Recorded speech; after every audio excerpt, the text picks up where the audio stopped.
కొడుతుందని తెలిసి తను తీయబోతుంటే వద్దు షాక్ కొడుతుందని చెప్పాల్సింది పోయి తిరిగి దాంతో టెస్ట్ చేయించడం ఏంట్రా? దానికేమైనా అయితే ఏమవుద్ది? ఏమి కాదు నానమ్మా. ఎందుకంటే కరెంట్ షాకులు మనుషులకు తగులుతాయి.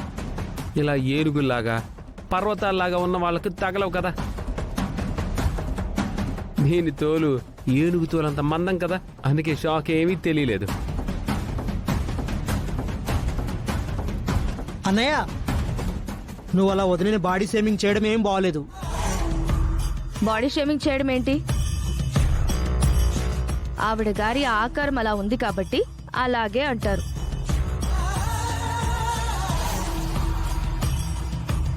అలాగే స్లిమ్ గా ఉంటే స్లిమ్ గా డాల్ లా ఉంది అంటారు. అలా ఉంటే ఏనుగులా ఉంది అంటారు.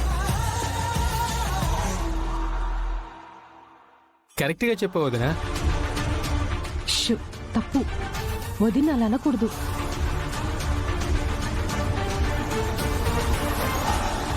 ఏంటి అలా చూస్తున్నావు?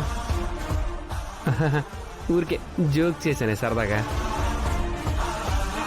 నీకు ఊరికి షాక్ కొడుతుందో లేదని టెస్ట్ చేశాను. జోకు అంతే,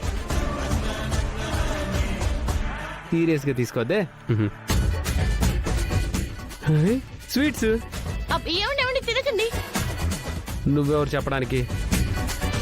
నువ్వు వద్దన్నావు కాబట్టి నేను కంపల్సరీ తింటాను. ఏమండి వద్దండి.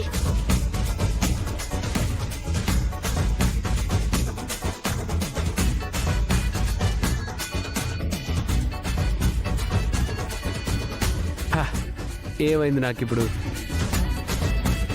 మీకేం కాదండి.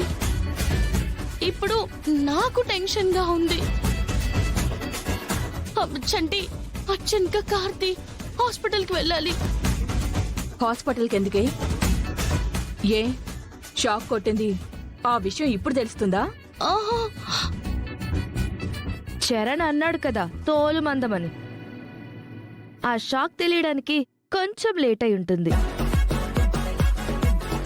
అయ్యో, నేను హాస్పిటల్కి వెళ్ళాలంది నా కోసం కాదు, ఆయన కోసం. నాకా? నాకేమైంది? నేనెందుకు హాస్పిటల్కి? మీరిప్పుడు స్వీట్ తిన్నారు కదా, స్వీట్ తింటే హాస్పిటల్కి వెళ్తారా?